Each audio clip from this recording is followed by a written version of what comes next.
The way forward is for the Ruto regime to calm down, stop the arrogance of chest thumping, sit down and talk to the doctors. You cannot say there is no money, yet we see you splashing our money on luxury items. The tea alone taken at State House is enough to meet the doctors' demands. So let's get serious. We call out the Ruto regime for the callousness in handling or mishandling the doctors' strike, thereby causing untold suffering and loss of lives of citizens.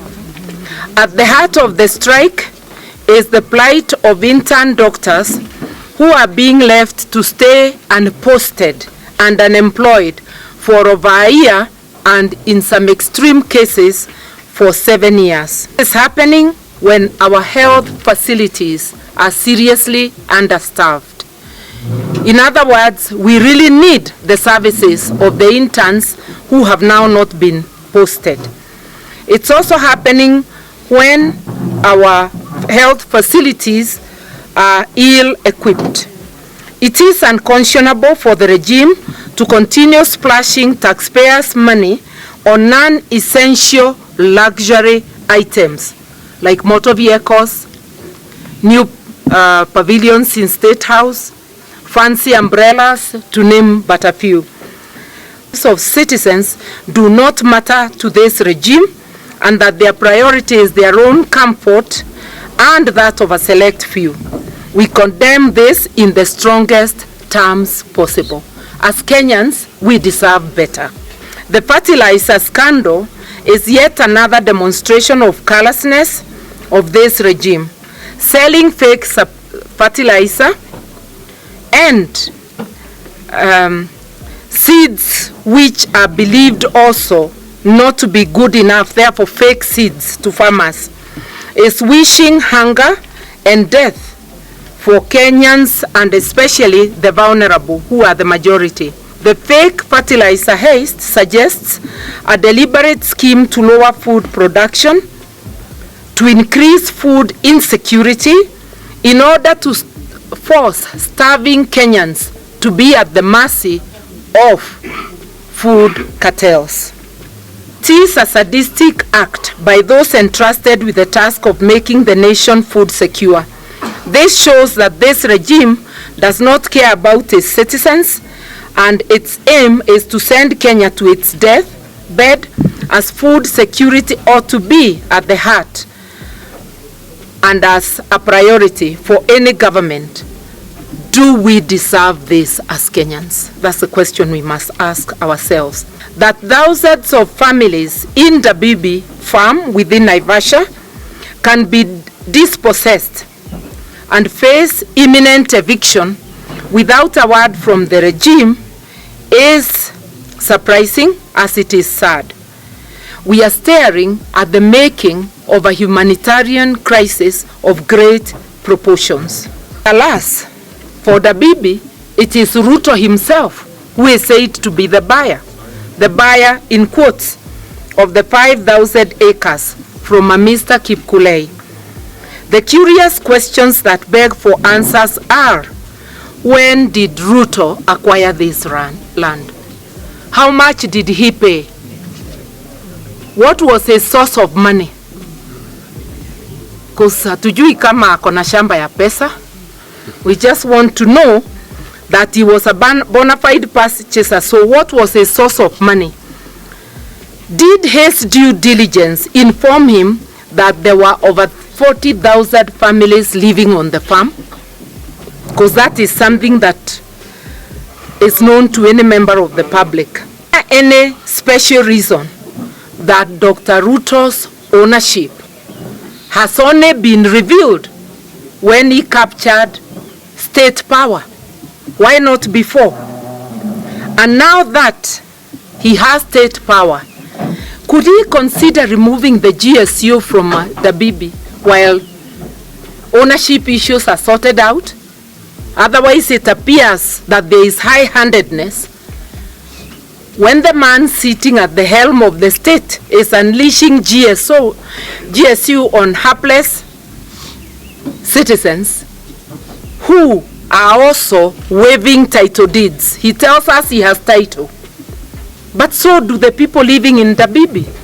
How will it be arbitrated when he is using state power to drive these people away and to make them fear?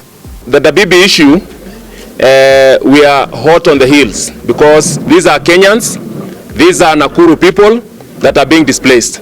So we really welcome Her Excellency to take over the matter so that we arbitrate on that issue.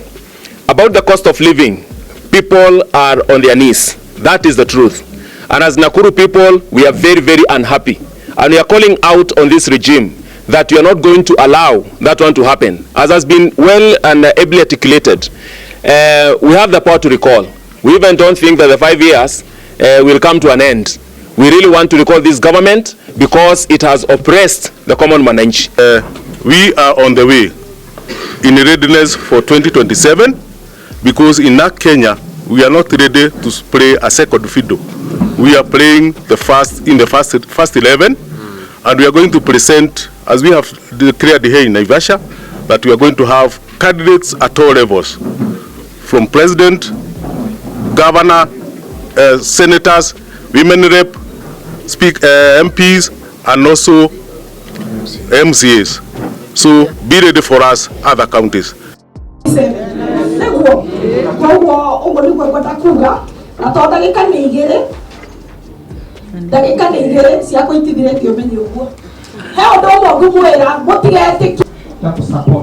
Nyinyi watu wa Kenya mbarikiwe. Mheshimiwa wetu ubarikiwe. Mheshimiwa wetu ubarikiwe. Na Naikuru. Kiranya mwisho haraka ndo ndiguikara thimu toete. Mheshimiwa turenda andu the mamenye. Andu moigaga backbone ya Naikuru niko. Na arume twetikaneirie na gwe siasa ino ni uramenya uria turi pamoja. Sisi huyu mama tutamshikilia kabisa. Mama yetu si ya kuigana tondu wewe wakuragirwo ni atumia njambatare kabisa. Na nikio toroiga thini wa Naivasha na Girigiri manibia mwale gakuya mutingirego nibia mwale gakuya ha mutikurigo ona ndindetere ihoto cia andu thĩinĩ wa maĩ mahiũ nĩ ngoretwo ngĩtetera ihoto cia andũ.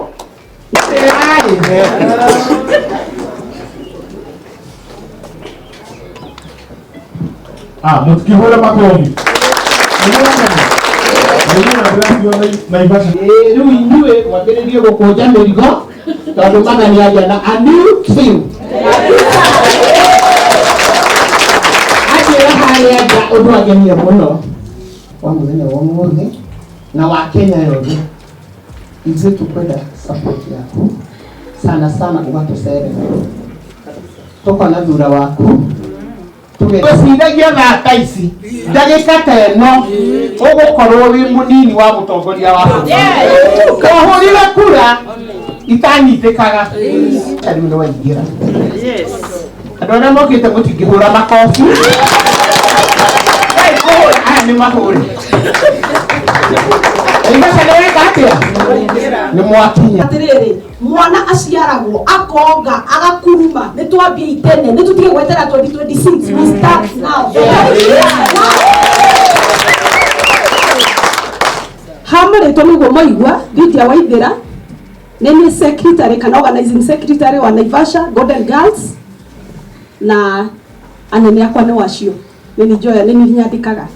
Wa kerĩ ndĩ mũteti na kusupport